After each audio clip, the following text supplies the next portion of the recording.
Good afternoon, ladies and gentlemen. Welcome to the Main Event Podcast, live on YouTube, Twitch, Facebook, and later on in podcast form on Anchor, Spotify, the world. How are we all doing? Well, We're here, gathered to celebrate the end of 2021, hand out some awards, generally chat nonsense about professional wrestling, and have a grand old time on our way through Christmas. I'm Jez. That's Dan. How are you doing? I'm doing good. How are you? I'm very well, actually. Very, very well. Waiting to kind of finish all my commitments through and then just enjoy the festive period. Cool. I think. Yeah. So I'm excited to put the Main Event Podcast to bed. You know, got to go to bed early and wait for Santa. So we'll put the Main Event Podcast to bed. We put the effing racing show to bed on Sunday. 2-minute warning won't go to bed. It's a naughty boy. It's going to be up all the way through Christmas, but everywhere else across, the Jez Show Sports can be good. Yeah. Hope you believe in milk and cookies out. Well, for the Main Event Podcast, we'll be leaving milk and beer to cover both Kurt Angle / Stone Cold Steve Austin bases. And the effing racing show will be leaving out a big magnum of champagne, because that's what you do in racing, right? Yeah. Hopefully not mixed. Well, that's up to Santa. Like, he's a law unto himself. He does what he wants. Mixed, he can have it mixed. Yeah, exactly. Yeah, and we won't judge. We won't judge. Yeah. I will say before we go any further, Jez. Yes. I can hear my voice again. No, you can't. Oh, I can't. There we go. Just had to get that in. I realised that as well as I was sat here and it was coming out the speakers on my laptop. I'm like, Dan will be hearing that. So can we. Oh, okay. Well, I've fixed it now, I think. There we go. Have I fixed it now? Have I fixed it now? We fixed it. Hopefully. There's no. It's a good job you didn't say very much, really. Yeah. I just rambled on for quite some time. As you usually do. Yeah. I'm not sure why you would have heard yourself. That's a technical thing that confuses the hell out of me. But if you can confirm that there is only one Dan now, only one Dan in the house. Only one me? Then all will be... There's only one me here, anyway. All will be well. Yeah. Well, thank God for that. Thank God for that. No, imagine two of me. No, thank you. Although, if there were two of you, I still don't think that would be enough to take from me the Main Event Championship. Just saying. Doesn't matter how many of you there are. The champ is still here. The belt that's slightly wrong now. It's slightly, yeah. If I put it on this side, I think we did this last week as well. I'll put it on this side, and then when I put my hand over it like that, it covers it. Okay, it covers it up a bit. Yeah.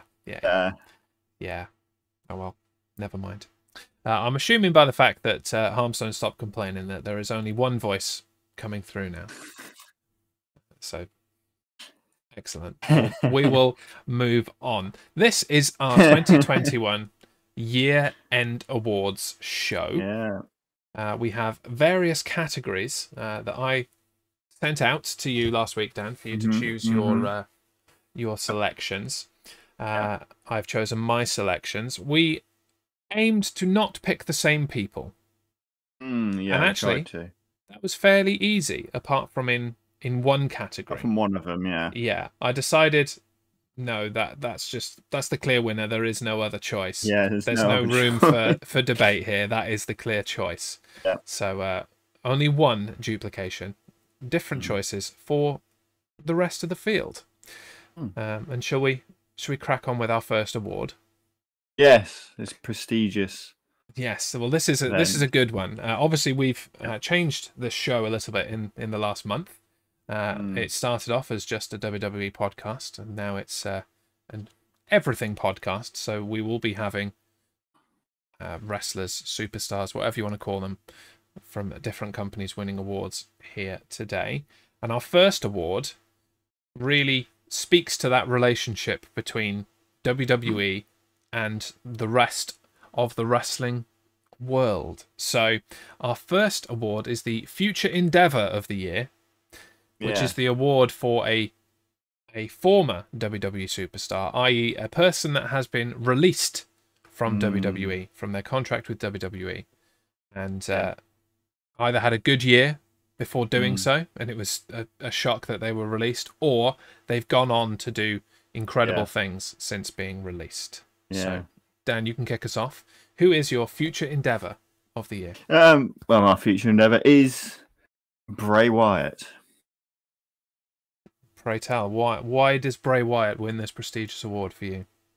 Because he was doing such good things with The Fiend. I think a lot of people enjoyed him. Merchandise was selling like crazy for WWE. I don't know why. So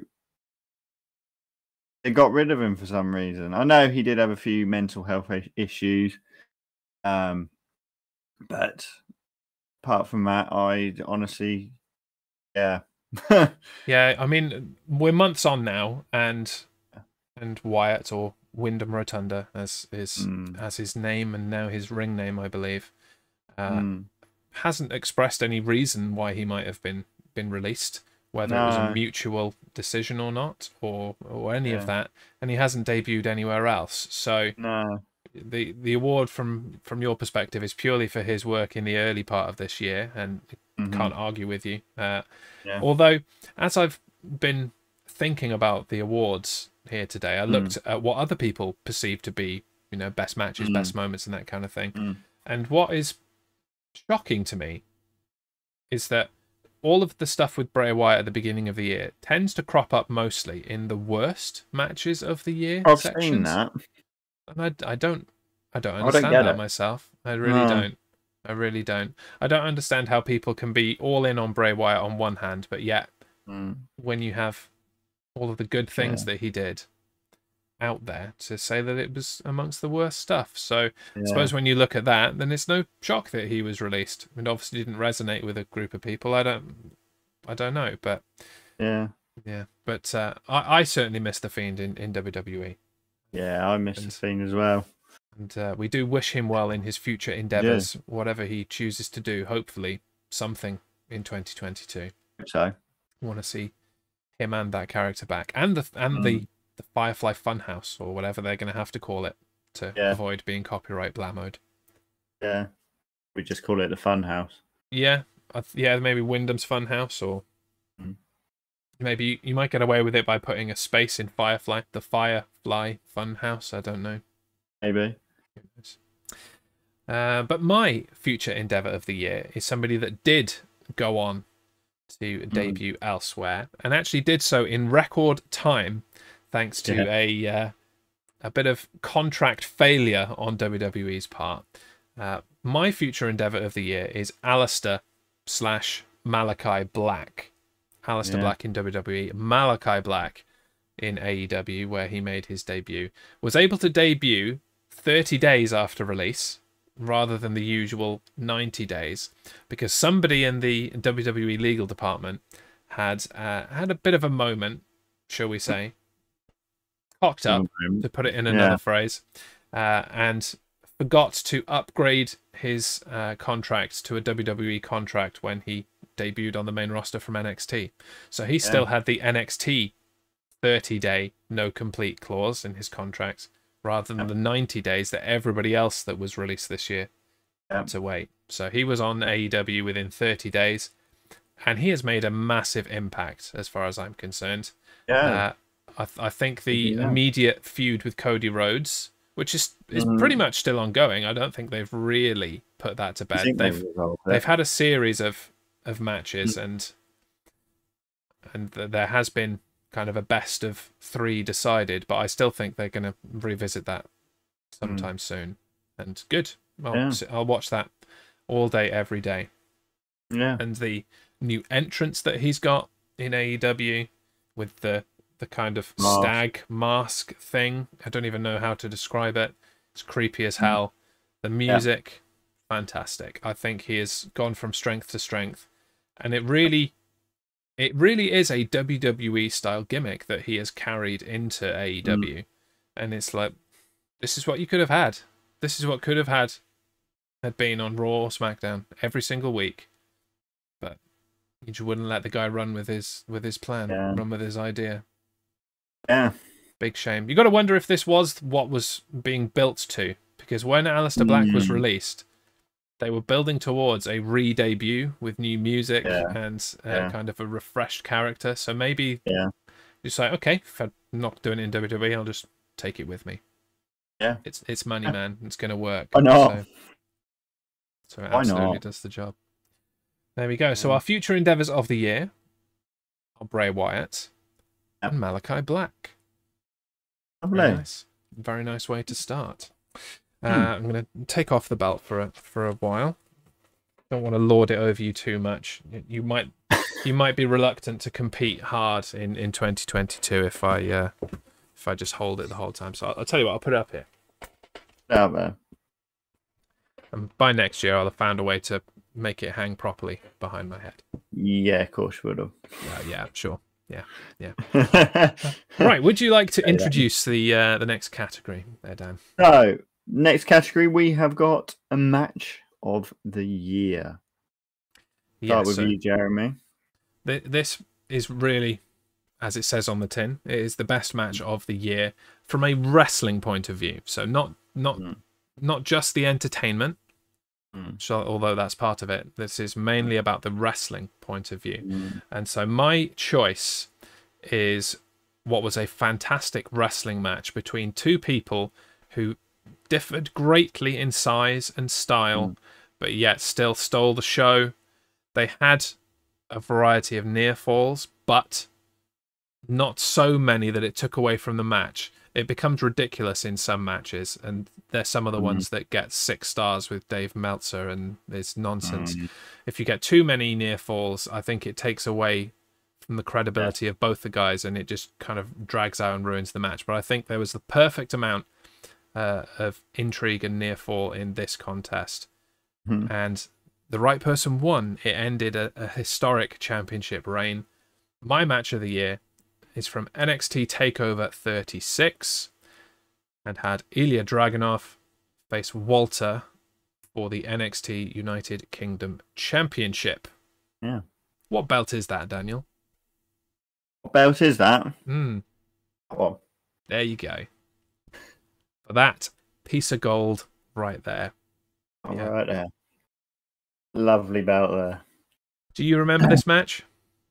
I do remember this match. It was a good match. It really was, yeah. Summed it up. It hasn't made me want to watch NXT UK since then. No. I'll be honest. But it does tend to be that the UK matches that happen on main NXT events are the best. You know, the series between Pete Dunne and Tyler Bate springs to mind there. So I don't know what came of this. I think Ilya Dragunov is still the United Kingdom champion. I think he still is. But as far as the match itself, I think it definitely deserves the kudos of match of the year. Obviously, you disagree. What is your match of the year? So mine was from WrestleMania this year. It was the match that was Roman Reigns versus Daniel Bryan versus Edge.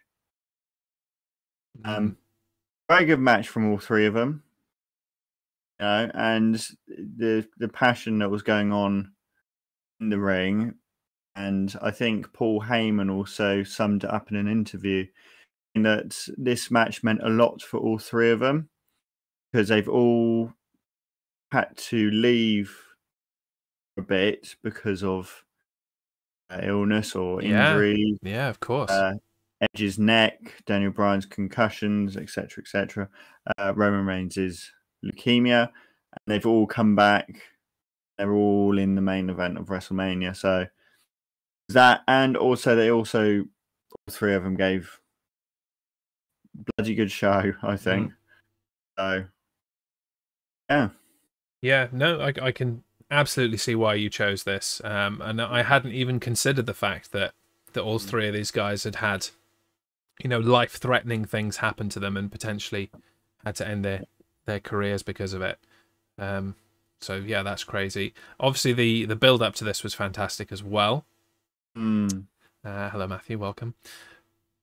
And also the fact that Daniel Bryan, or Bryan Danielson as he's once again known now, was on his way out of the company, and wasn't originally supposed to be in this match. It was supposed to be Roman Reigns and Edge. Edge won the Royal Rumble, and that's what the plan was, that it would just take that through to WrestleMania. But yeah, Bryan caught fire so much that they added him to the match, which kudos to WWE for doing it, knowing that he was probably going to head off to somewhere else. I don't think that Bryan was particularly, hidden about that. I think he made it clear that he was leaving to go and wrestle in the wrestling company rather than entertain in the entertainment company that is WWE nowadays. So yeah, that was a great match. I think the visuals of all of the stuff with the chairs and Roman Reigns' mouth and all that kind of thing, that still resonates all this time later. So it's a worthy match of the year, Daniel. Yeah. I tip my cap at you as much as I can. It's Very the much. wrong way around. Yeah. My wrestling highlight this year, says Matt, is Punk calling MJF a pencil penis. Yes. Yeah. Well, we may get to that in another category. We may get to that. But just to quickly recap the matches of the year from the Main Event podcast: Ilya Dragunov versus Walter from TakeOver 36 for me, and Roman Reigns, Daniel Bryan, and Edge from WrestleMania for Dan. Lovely. Our next award is nowhere near as ceremonious as the match of the year, and it's the only one that has a special name. The only one that has a very special name. Yeah, it does. This award for the botch of the year is the Nia Jax Award. The award for people who mess it up, basically. So would you like to kick us off? What is your Nia Jax Award winning moment? Okay, well, mine is from AEW Revolution, the exploding barbed wire match finish. Yeah. The ring was supposed to explode, but it kind of just went off with a couple of little sparklers. Yeah. And it was John Moxley versus Kenny Omega, and what's his name? Eddie Kingston. That's it. Came and covered John Moxley, protecting him from the explosion. Protected from the explosion, Admiral, but it's all the sparklers, and then Eddie Kingston somehow got knocked out. Yeah. Yes. And while we were still just a WWE podcast, we spoke about this. Yeah. Because it was so damn bad. Like, there was so much wrong with it. I don't even know where to start. The fact that they had really hyped up the fact that the ring would explode if the match reached a certain duration or something like that. Yeah. And they could have just said, that's not going to happen. We've met the timer, job done. And then people would have been disappointed. But instead, they got what they wanted and were disappointed, which is almost worse. Yeah. The pyro that went off wasn't even the caliber of that they gave at the beginning of the show, or for example, when like Kane would come to the ring and they would have explosion from the ring post. Just sparklers. That would have been sufficient, I think. The Kane that could kind have of explosion. If he'd have done that and shook the camera to make it seem like it had created a massive shockwave, then I think they'd have got away with it. But yeah, sparklers, basically all the hype, countdown, didn't happen at 0. That's the other problem. It was like 0. What do we do now?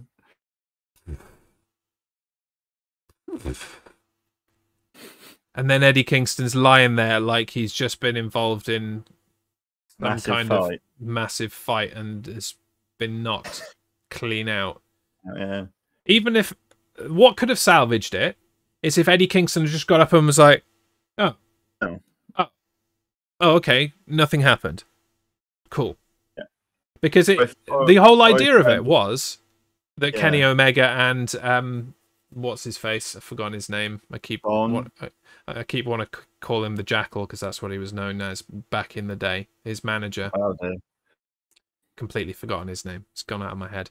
But they set up this explosion thing as a the only way to beat Jon Moxley. So they could have made it out. Haha, we fooled you.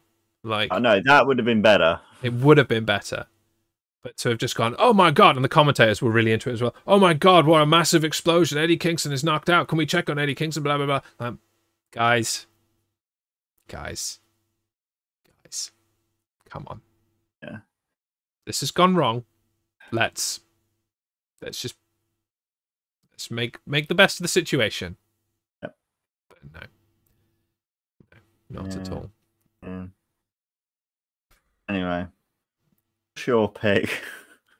Well, unfortunately, and I'm really enjoying AEW. I will say that I'm not an AEW hater. I'm really enjoying AEW, but every candidate and nomination for Botch of the Year for me came from AEW, and it was a close call for me. But my Nia Jax award goes to a very recent event. This month, this happened. And it was the finish of the Atlanta Street fight between Cody Rhodes and Andrade, in which Cody Rhodes put Andrade / threw himself through a table that was on fire. Again, where to start? There are so many. Yeah. There was so much wrong with this. First of all, this was so completely unnecessary for an episode of Dynamite. Why are you giving away such a potentially exciting moment, such as somebody being put through a table that is on fire, on free television, on a match that was only advertised a few days before, with no hype and no real explanation? That's pay-per-view quality. I know that you, through your own ineptitude, it seems, have only booked a pay-per-view for next March, and it would be a long time to wait, but completely unnecessary, and was just done as a terribly veiled attempt for Cody Rhodes to try and get some positive fan reaction, because the fans have turned on him completely, unjustifiably, I will say. Big Cody Rhodes fan. But he was just trying to win them back and went about it in the worst possible way. That's problem one. Problem the second. Anybody with even a modicum of knowledge of how to safely complete something involving flames would know that you don't use lighter fluid. Because you know what? Lighter fluid burns pretty well, and it burns very hot. Burns very hot. It has to be to get that quick spark in a lighter. That's why it's massively flammable. It burns very, very hot. Most people in this situation would use something like paraffin. It creates a good visual flame, but with the slightest bit of contact, it's going to go out. Okay? Perfect. But no, not with AEW. Not with AEW. No. We've got to do the thing without actually thinking it through. So we're going to use lighter fluid. You're immediately going to see acrid black smoke rise from the table, and still you think this is a good idea. Cody Rhodes throws himself completely through the table. Andrade did not go through the table at all. Cody Rhodes has then transferred the surface of the table, which has just melted completely away from the table and immediately fused with his back.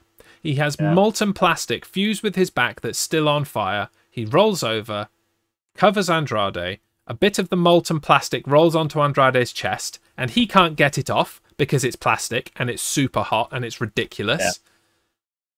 Cody Rhodes has got horrific burns on his back, and he still didn't get cheered. Awful choice of event, awful execution, everything about this was terrible and is a Yeah. worthy candidate for me for Yeah. the Nia Jax award. I think it's worse than the exploding barbed wire match finish because people actually got hurt. Nobody got hurt That's true. from the ridiculous non-event of the exploding barbed Yeah. wire finish. People actually got hurt here, and it was unnecessary. Yeah. Completely unnecessary. Can I give an honourable mention to one that I was really torn between? I expect it's the same one on my shortlist, so go ahead, yes. It's from AEW again. Mm-hmm. What was it called? Blood and Guts? Yeah, that's the one. Where Jericho went off the top of the cage, went through the cardboard that made to look like metal Not a look nice- like metal. to a nice cushion. Yes. No, that was until this match rolled around on December the 1st on Dynamite. That was my winner for the year. Yeah. But dear me.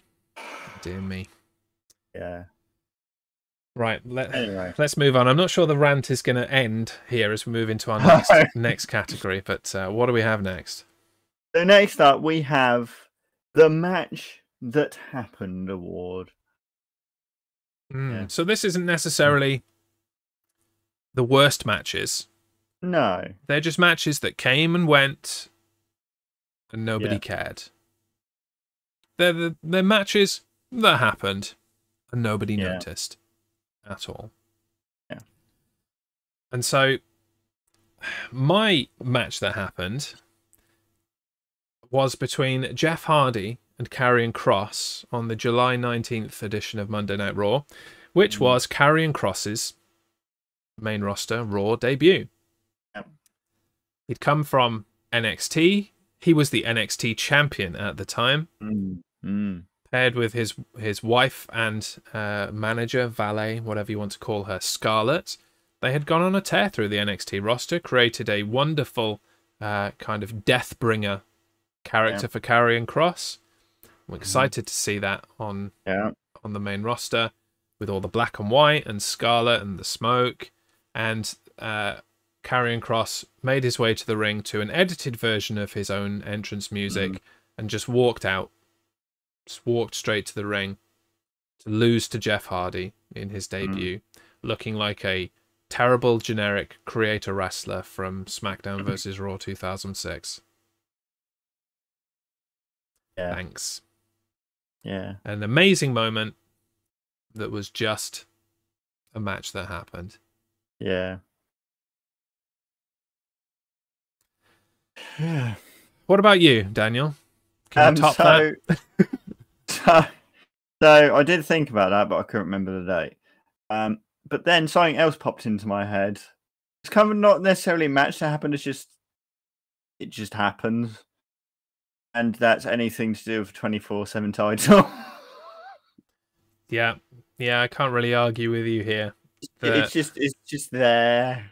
And it just happened. It's just a time filler, the 24/7 championship, and it's like, oh great, 24/7 championship time. Let's go make a cup of tea or have a snack or something.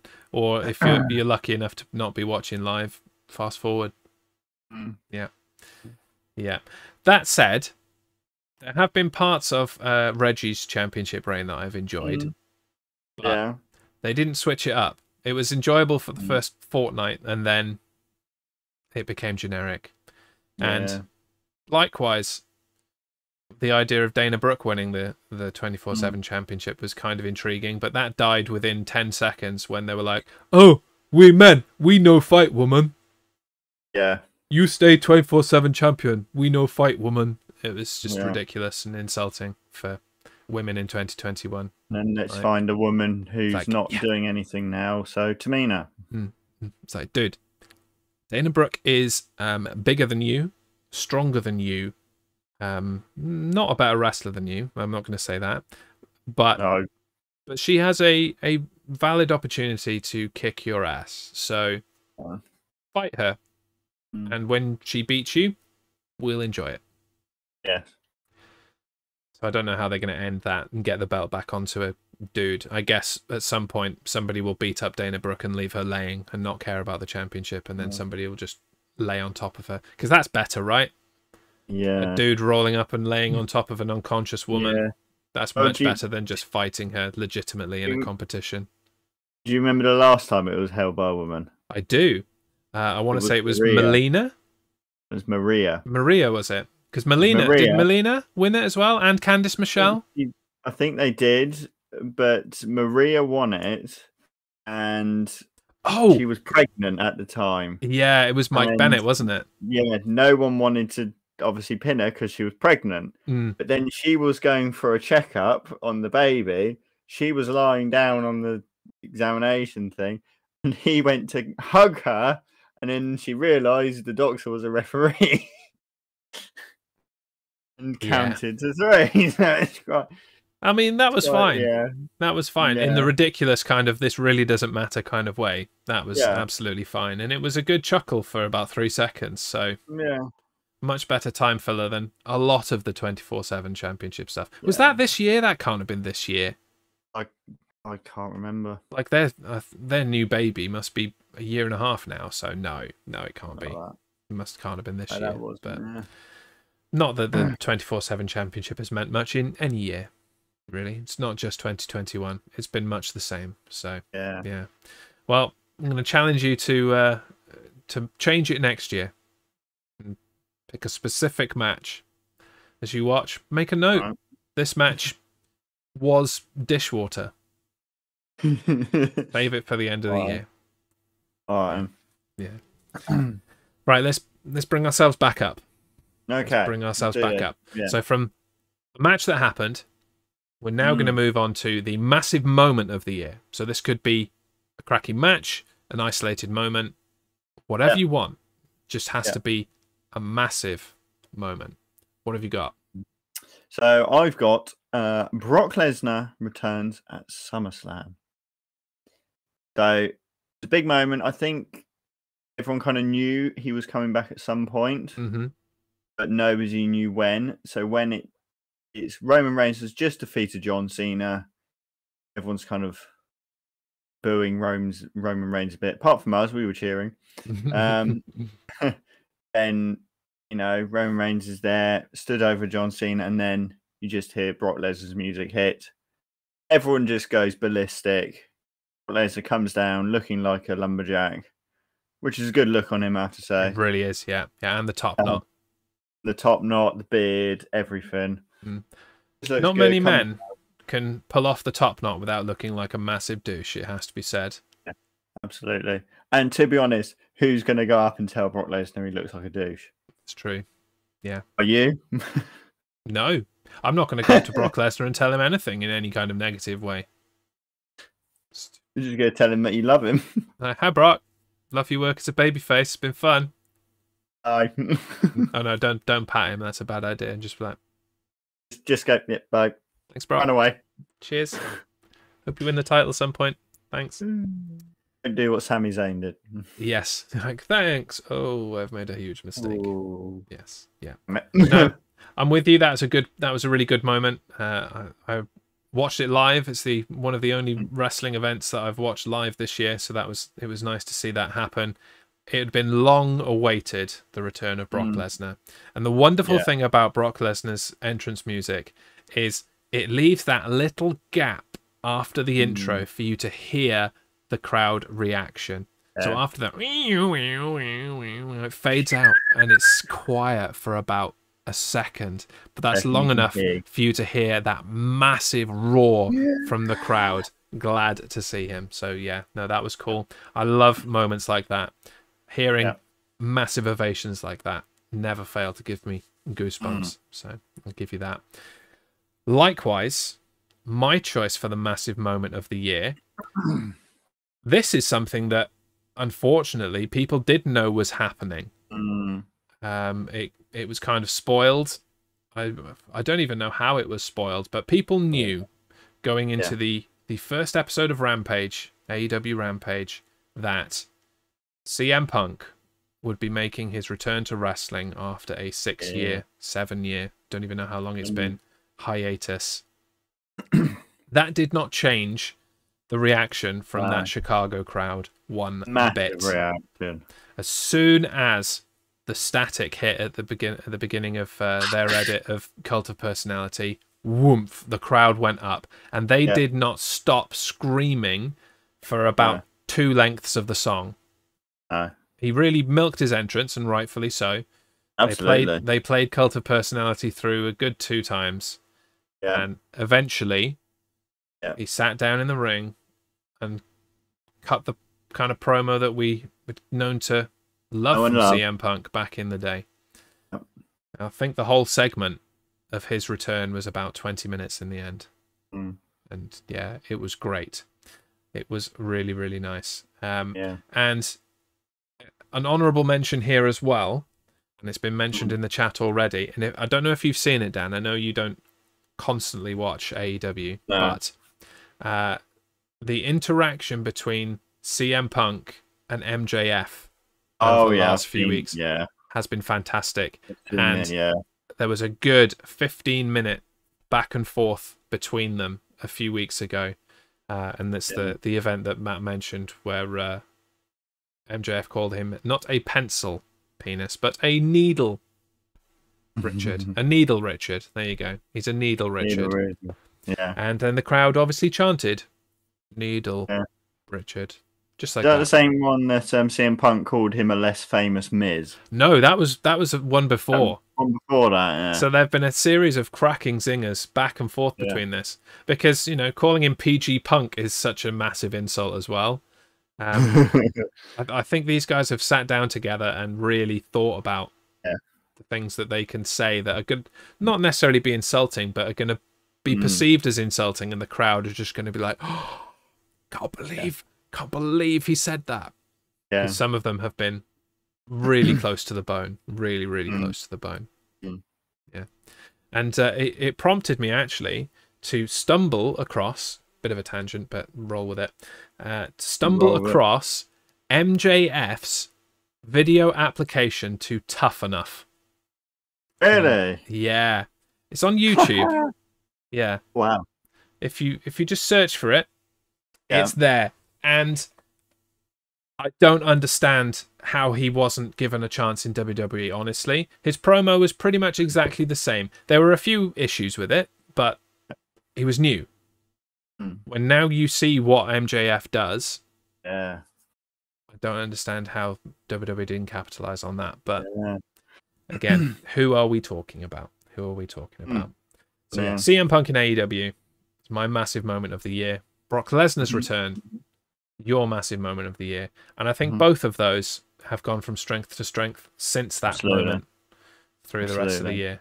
Yeah, wonderful, wonderful stuff. Yeah. Right, we perked up there.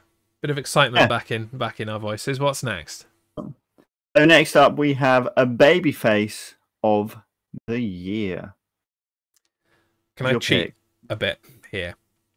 Yeah, they do come as a package. You've seen what I've put, and I can't help but cheat a little bit. They come as a package, really. They do, and it's such a perfect marriage and a perfect partnership, and I'm enjoying it a lot. And I'm not the only one. SmackDown commentator Pat McAfee, I think, is the biggest fan, and himself adds a lot to this partnership. So my baby face is of the year are the pairing of Shinsuke Nakamura and Rick Boogs. Because I think Rick Boogs being added to Shin has been wonderful for the entire time that they've been here. Right the way back to Nakamura becoming King of the Ring for a brief period. That really enhanced that. To Rick Boogs stepping in the ring and being really good after not being any good at all in NXT. That was a very pleasant surprise. And, in WWE, someone like Shinsuke Nakamura needs a mouthpiece and someone to bounce off because, for whatever reason, good or bad, mostly bad, WWE audiences are not very accepting of non-American people talking. Yeah. Attribute that to what you will, racism, but it always works better when there's somebody else there to be a bit of a mouthpiece, to be a bit of a wingman, and I think this pairing is perfect. And they're the baby faces I enjoy seeing the most. So baby face of the year, as far as I'm concerned. What about you? Well, I've gone for the current WWE World Heavyweight Champion, Big E. I think he's had a hell of a year. You know, Thunderdome, he was doing good stuff. He was the Intercontinental Champion this year. Was that this year? I think it was the beginning of the year, yeah. And then he's gone, I think, strength to strength and won Mr. Money. He was Mr. Money in the Bank. Pushed it on Bobby Lashley and is now WWE World Heavyweight Champion. And I think he's a very good champion. I do as well. Yeah. We've had a fairly big string of first-time champions in the last 2 years, really, in this whole pandemic era, if you want to call it that. And I think Big E probably outshines them all. I think he may even outshine his own New Day partner Kofi Kingston a little bit as well. Not in terms of the hype building to it. Like, Kofi Mania was a thing. It was a huge thing. But massive. As soon as Kofi was the champion, they kind of lost interest in pushing him a little bit. And I don't think that's the case with Big E. No. I think they're gonna keep the belt on him a little while. I question whether he'll still have it come WrestleMania. Or whether they'll have pushed it off to some other people to have that spotlight of the main event of WrestleMania. But while it lasts, I think Big E is going to be a fantastic champion. And they won't want to keep it on him forever because they'll want him to chase it again.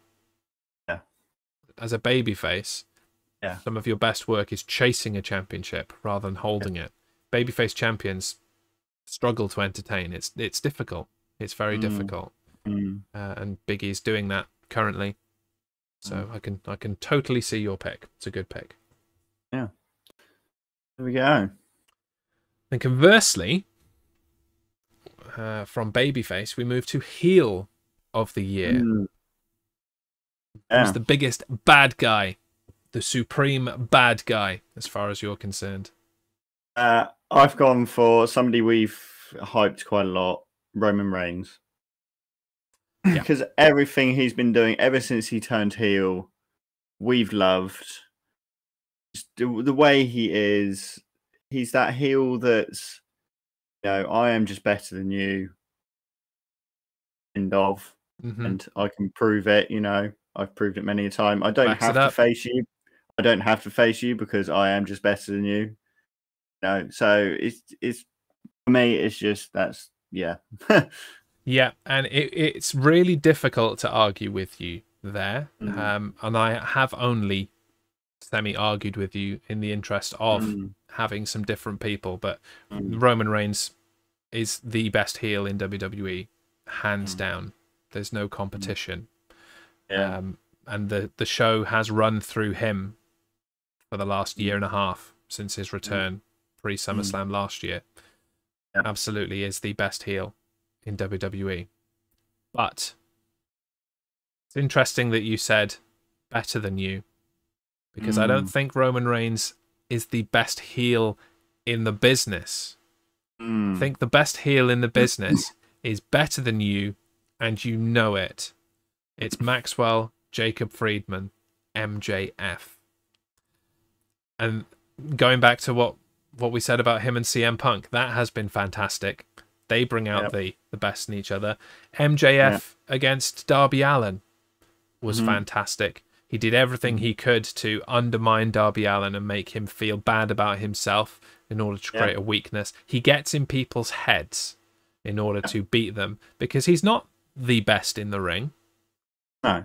But he is the best on the mic, and he is the best at playing mind games with you. He is. Going back a bit further in the year, the feud he had with Chris Jericho, and he put Jericho through the was it the seven trials of Jericho?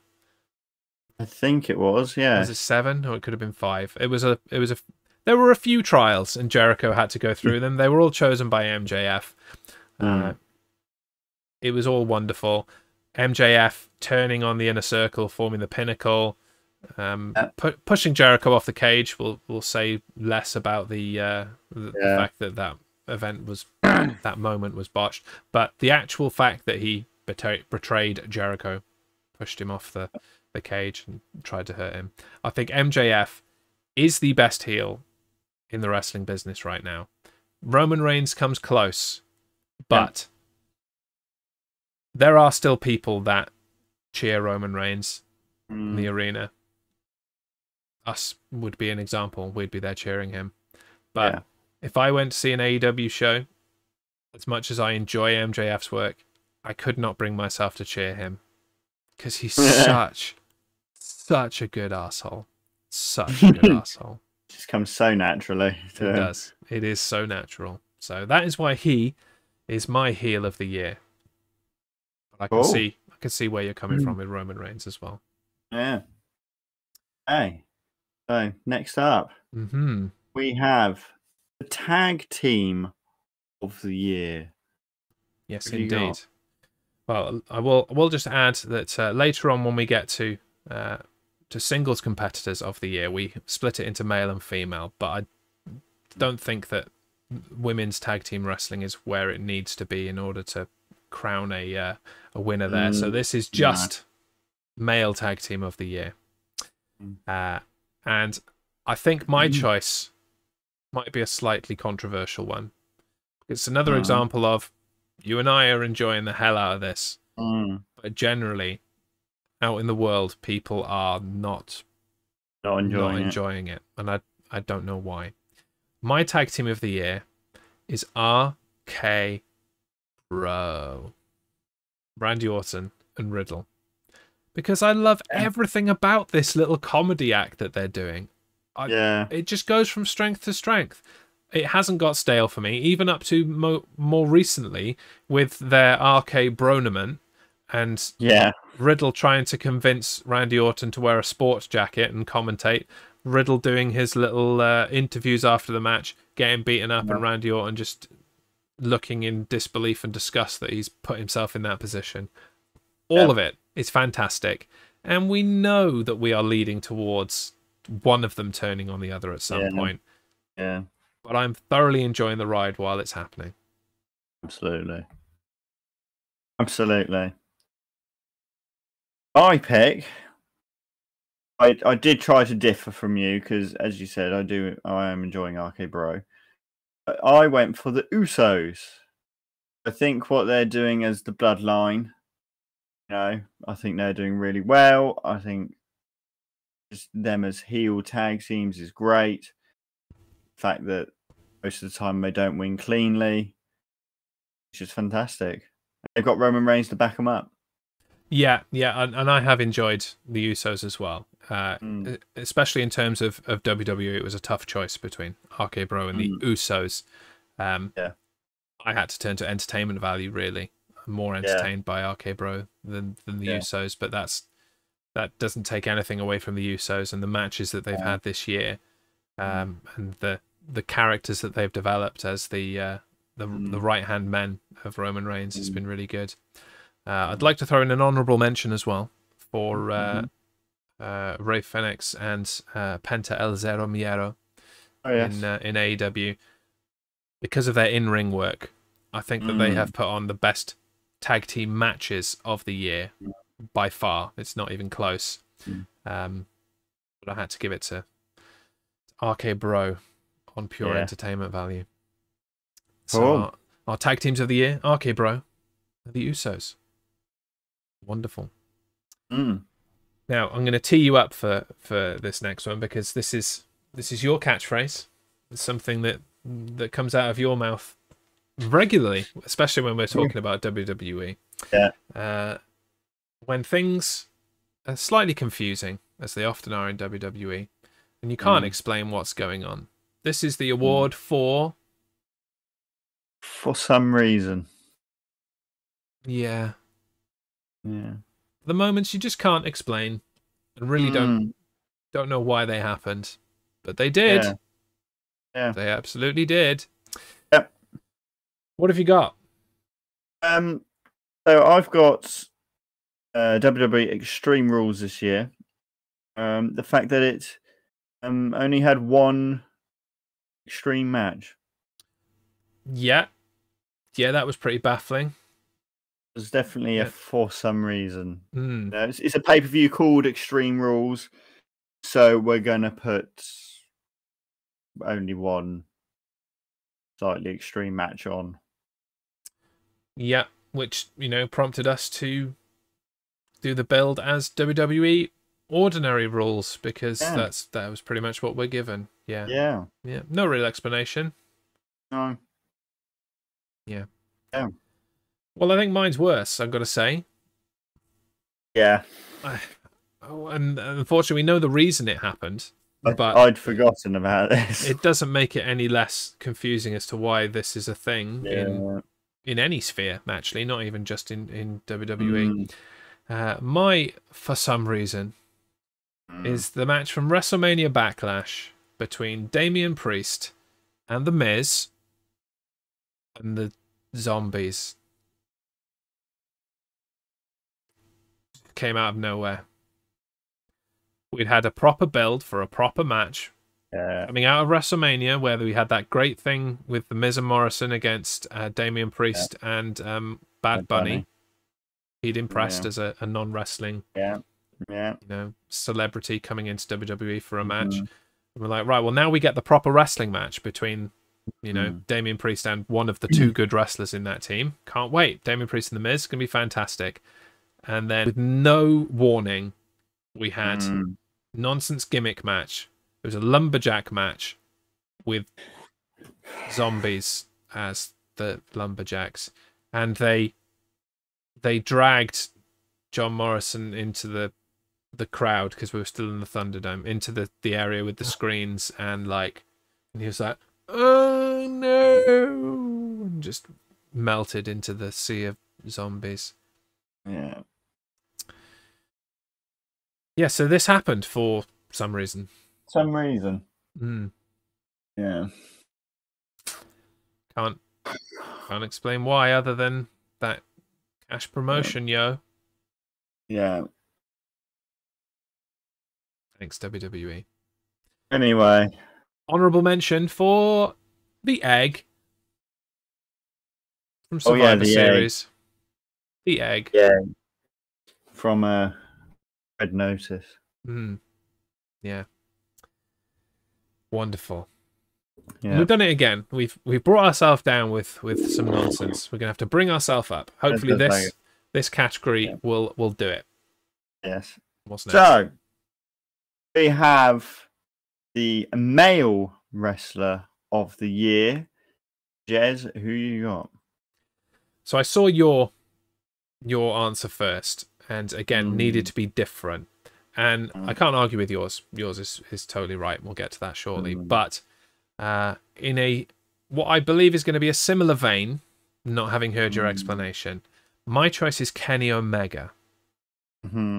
Now, we'll note that Wrestler of the Year is about the in-ring competition, the actual wrestling. We have Superstar of the Year for all-round entertainer coming later. This is just in the ring, their wrestling ability and what they've done for their promotions. So that's why I've chose Kenny Omega. He wrestled in AEW and in Impact regularly while he was the world champion of both. Yeah. So he was a fighting champion, a defending champion.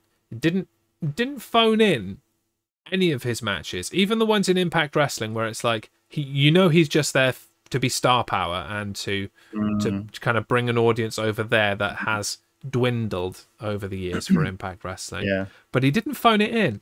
He had wonderful matches with the likes of Rich Swann. He had matches with Christian over there as well, I think.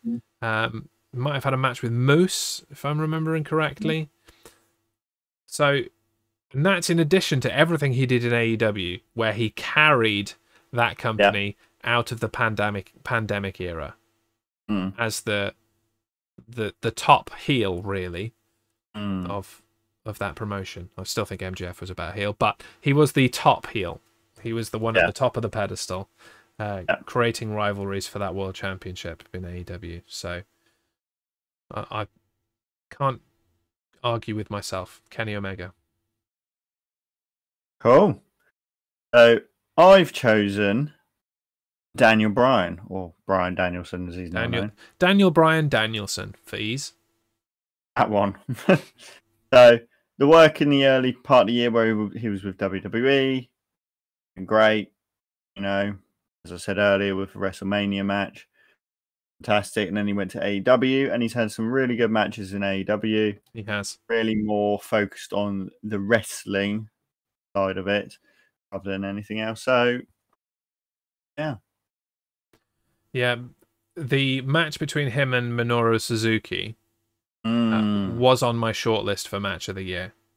Yeah. It only just fell short. He has had a great year, and he wrestles so damn much in AEW. Yeah. He's on every show.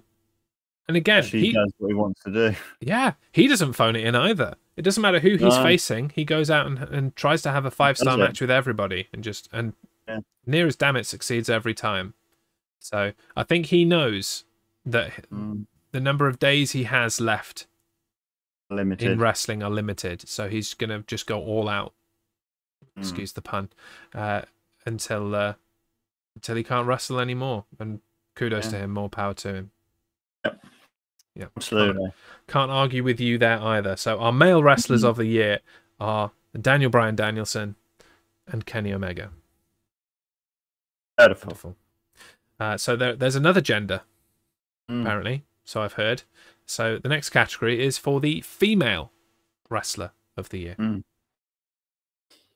So I've gone for a Bianca Belair on this one. Okay.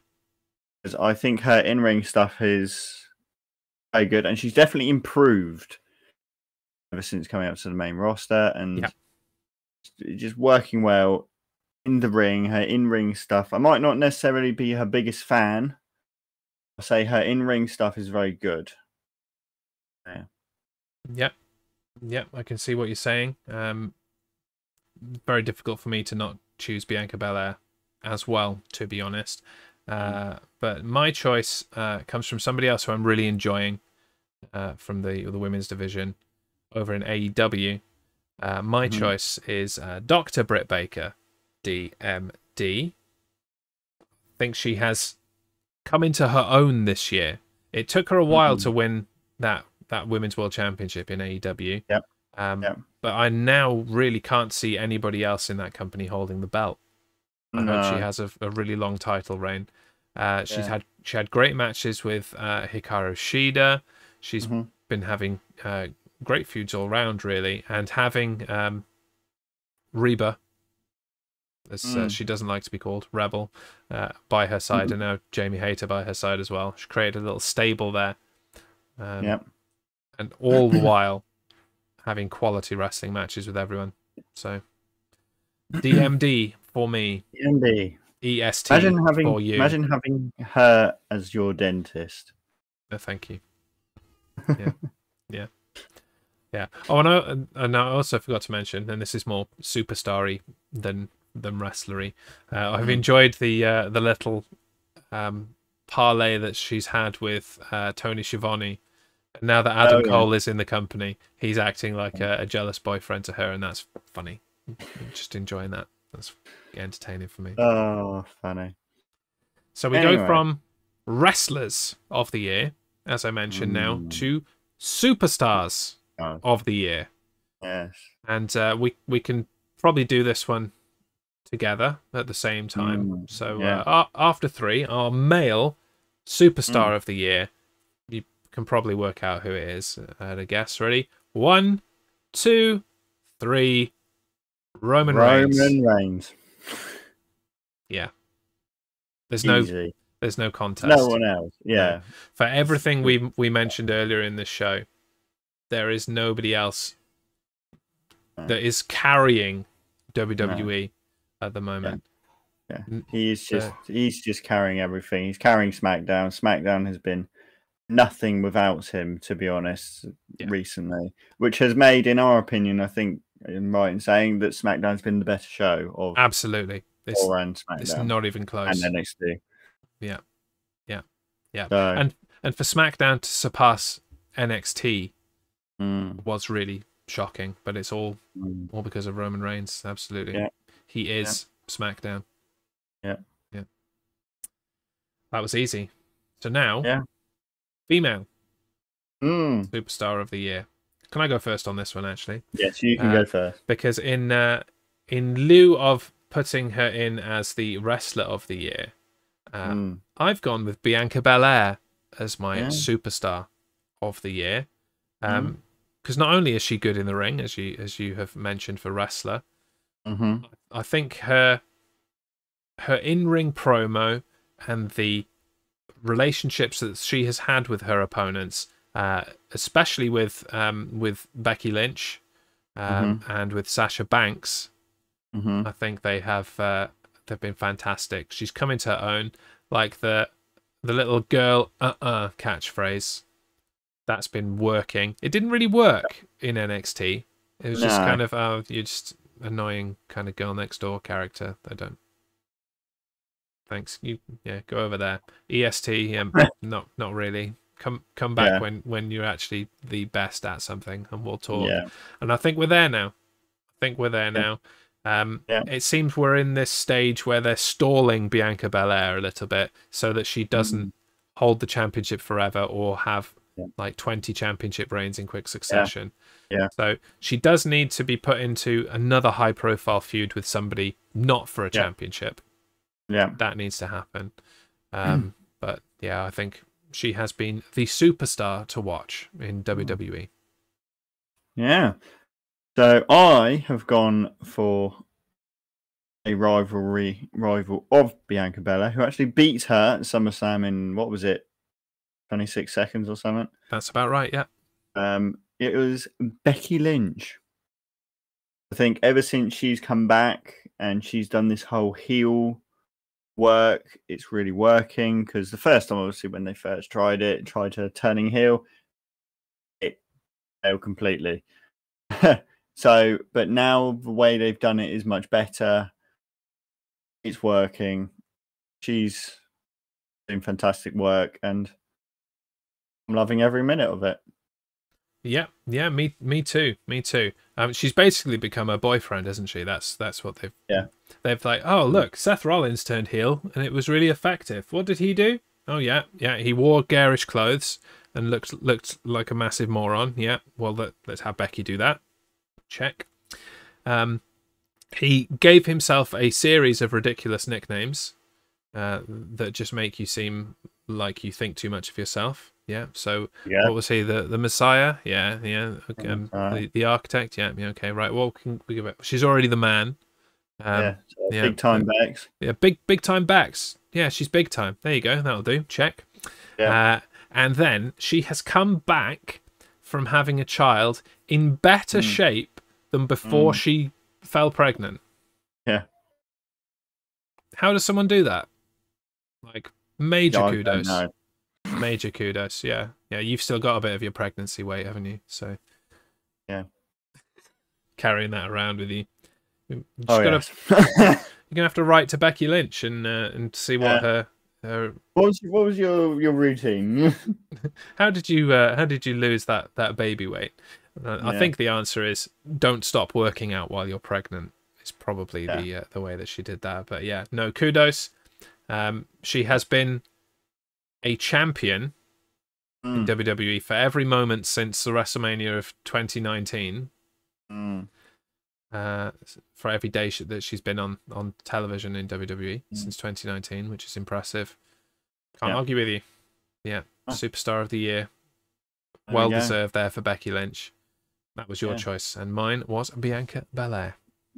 Okay, so we're going on to the final category now, and that is pay-per-view of the year.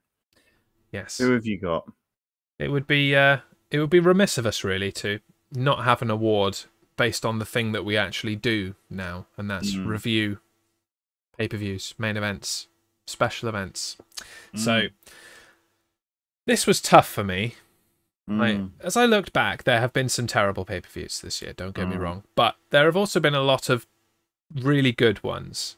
I don't think there has been a perfect pay-per-view anywhere this year, but there have been some that have been definitely more great than bad. So my choice is a recent one, because I was very, very impressed with it as I watched it. I enjoyed every moment of it. AEW Full Gear is my choice for pay-per-view of the year. It had great wrestling. It had Daniel Bryan in there. It had Darby Allin and MJF in there. But most importantly for me, it had the main event of Hangman Adam Page and Kenny Omega finally paying off that rivalry, that build that has been going on for the entire pandemic. Yeah. They've been building for that since early last year. And to have kept Page's momentum all the way through that, keep him as the top babyface, the crowd are in the palm of his hand. There were similar to the match with Dragunov and Walter that I described earlier. There were several near falls that you believed the match was going to end there, and the very last second it continued, and they went into a new series of bits. Yeah. I was hung on every moment of it. I was Hangman, if you will. Sorry, couldn't help it. So I really enjoyed AEW Full Gear. I think it really exemplified the rise that AEW is on. Great pay-per-view. I hope all of their pay-per-views are like that, and I hope that they do a few more pay-per-views. 4 a year is not enough. 6 would be good. Yeah, 6 would be good. 6 would be enough, but 4... Maybe 1 every other month. Yeah. I think that's the pace they need to be on. Yeah. So that's mine. Cool. AEW Full Gear. So mine was WrestleMania this year. Because it was the moment that everyone had been waiting for. First pay-per-view or live event, shall I say, just something live, for WWE to have audience back. So you could see the emotion coming out of some of the wrestlers. They were putting on fantastic shows. The audience were loving it, even though the rain did try and stop it at one point, but they carried on. You got it done. Andy Rose fell over, but who cares? It was The Fiend's last appearance, unfortunately, but very good. Just overall, it was a good pay-per-view, I thought. Yeah. I mean, 2 nights as well. I do like the 2-night format that they've hopefully embedded now, and they're going to stick with that going forward. It's 2 nights in Dallas next year. 2 great main events on both nights. The women on Saturday and the men on Sunday. Yeah, so there were a lot of good moments in that. Again, there were some things that we could have left out, honestly. But that's the case for, I think, every event from every company this year. Nothing was perfect. Still trying to work out how they do this a little bit. Remember how they do this coming out of COVID shows with no audiences. So you give them a little bit of rope there to try things out. But no, WrestleMania was fantastic. I'll give you that. I think it's the best pay-per-view WWE have put on this year. Maybe Money in the Bank came close. Again, that was another return to live crowds type thing. But yeah, it wasn't my choice. It was your choice. So WrestleMania for you, AEW Full Gear for me. And that closes out our selections for the 2021 year-end awards. Just every wrestling show would have been watching this with bated breath, I would say. Yeah, well, they're all going to go and do their awards now. Then we've set the standard, and they can go and copy us now and pick their own. Yeah. But it's in way of a closing kind of thought. How have you felt generally about 2021 in professional wrestling and 2021 for this podcast? I think it's been okay. It has been a bit limited because of COVID, and they've been trying to do stuff, but they don't want to do too much without an audience because they like the reaction from the audience. I think it's been good. I think how they've overcome it has been good. Yeah, and I think this podcast has changed. Definitely, I think it's changed for the better. So yes, we're looking forward to what's going to happen in the future. Yeah, and I'm right there with you. There were definitely some moments in 2021 where I just felt like hitting my head against the wall in terms of what was happening on wrestling, not only in WWE but in AEW as well, across all of the wrestling world. Yeah. It's been a tough slog to get back to normal. Mistakes have been made. Some great moments have also been made. So hopefully, moving into 2022, as we on this podcast really look around the wrestling universe for different events, I think both can go from strength to strength, both wrestling and the Main Event podcast. So I'm excited. I'm excited. Cool. And that's the end for us in 2021. We're done for the year. The next time that you can catch us is on January 4th of 2022. That's the first Tuesday of the year, where we will be discussing WWE Day 1, the event that they are kicking off on New Year's Day. And so stay tuned to social media.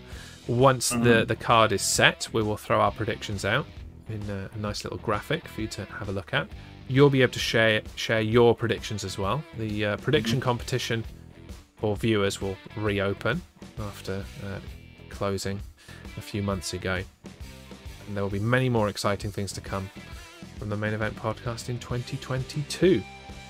Yeah. Thanks to all our viewers for 2021. It's been a blast. Hope you have enjoyed it and that you'll come back to see us next year. Have a very Merry Christmas and a Happy New Year. I've been Jazz. I've been Dan. And we'll see you soon. Bye, everybody. Bye.